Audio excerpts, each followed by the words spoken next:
Good afternoon. I'm Sindhu Darshini from BA LLB. My topic is PORTER'S generic strategy. PORTER'S generic strategy describes how a company pursues competitive advantage across its chosen market scope.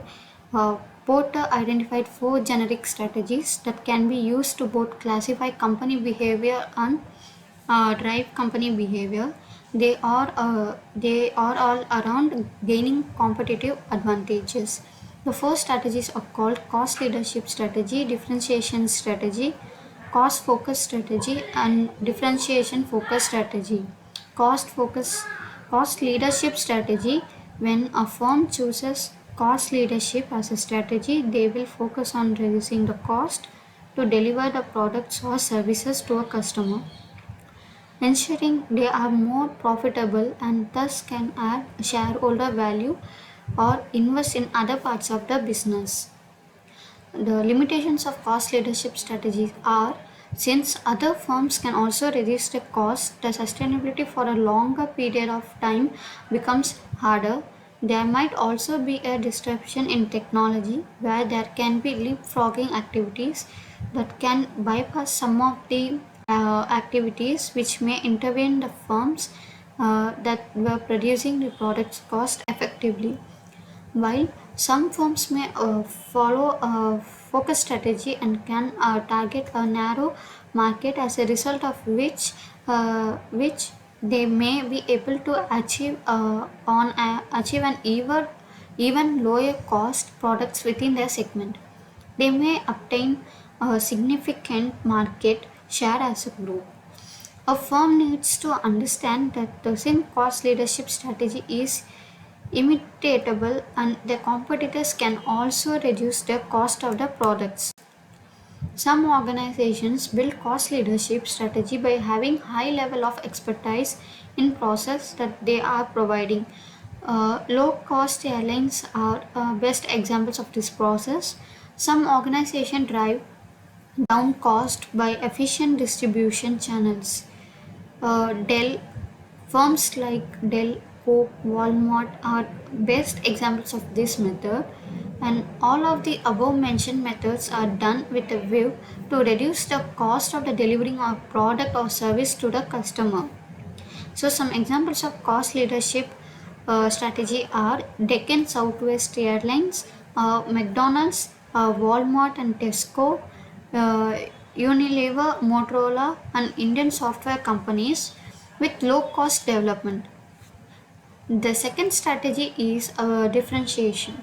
As the name refers, differentiation involves making your products or services different from different and more attractive than those of your competitors. Differentiation can be achieved by the ability of the organization to offer a set of unique attributes to its products or services, which should be valued by the customers also. As a result of uniqueness, the product's price can be increased and extra cost incurred in offering that unique value can be managed by the higher price. If the uniqueness is pursued by the customers as that of organization, and if the suppliers increases the prices so that the organization can pass to its customers who cannot find substitute products early. Internal strengths required to differentiate: for the presence of scientific research within an organization that could provide a value proposition, availability of a product development team that could come out with products that are totally unique from their competitors, availability of a strong sales team which can effectively communicate the uniqueness of their products or services to the customers directly, a reputation that an organization carries for its quality and innovation, and that anything from that organization will pursue to be unique as always. Sources of differentiation. Differentiation can be of different forms as follows. Product differentiation, for example, Reva, who introduced electric ability vehicle, IBM, Hero Honda, which introduced four-stroke gear motorcycle, and ingredients based on differentiation. For example, lead-free Nerolac paints, Prestige non-sticky pen, herbal toothpaste, etc. Additional features like aristocrats wheeled baggage, pioneers of the concept of having wheels in the baggage and backpacks. Packaging based differentiation, Tetra Pak sachet and ketchup tubes, and etc. Design based differentiation, Apple Prestart scooters. Positioning based differentiation, like for example 30 minutes pizza and 2 minutes noodles. So differentiation can come into any form as mentioned above, which should be unique and attractive compared to the competitors, and the firm should ensure that there is no substitute available in the market. But there are some limitations to differentiation strategy as follows. The new unique product can be imitated by the competitors. The value proposition is in various parts of the process may be irrelevant, or even the customer's taste can change. Customer's taste and preferences can also change. And firms pursuing focus strategies may achieve greater differentiation in their market. The differentiation strategy ensures that the resources used by the firms are used in such a way that the perceived uniquely valued by the customers. The third strategy is focus. Focus strategy is essentially a core marketing strategy that allows organization to identify the specific needs of a market and develop products aligned with their needs. This strategy concentrates on a narrow segment which can either be a cost advantage or differentiation. Needs of a particular group can be serviced better by focusing entirely on it and build a competitive advantage. Focus strategy benefits a firm with high degree of customer loyalty and discourages other firms to compete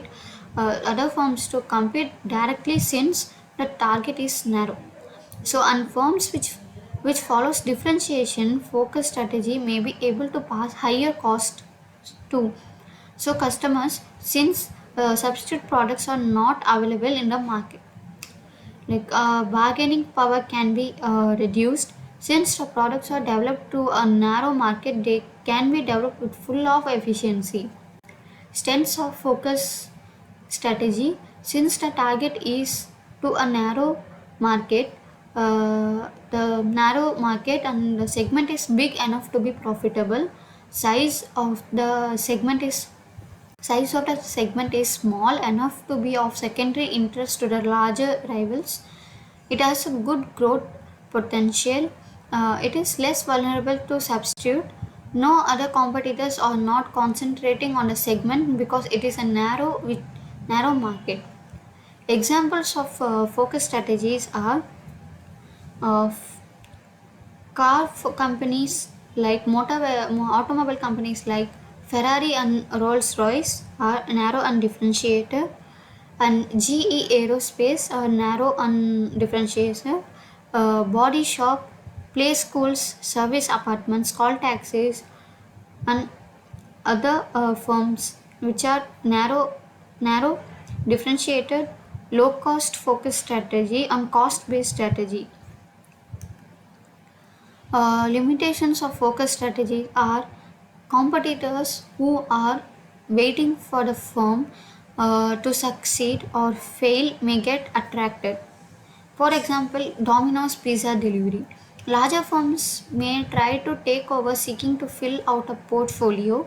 For example, PepsiCo, Coca-Cola, or Frito, Lay's, Quaker, etc. Consumer preferences and taste and needs may change. A firm may skip to an illusion that is the focus itself and not some special form of low cost differentiation or rapid response that is treating the business's success.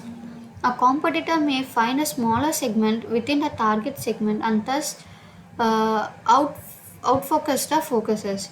Finally, a focus strategy targets a narrow segment of a firm and concentrates to develop a huge profit from the small target. So, combination of generic strategies, the different the different types of strategies are not compatible with one another. If a firm tries to introduce different strategies at one time, it will definitely lead to a failure. For example, Kingfisher and Deccan Airways. To be successful long term, on a firm must select only one strategy, otherwise, the firm will get stuck in the middle. Firms that are able to succeed at multiple strategies often do so by creating separate business units for each strategy. Thank you.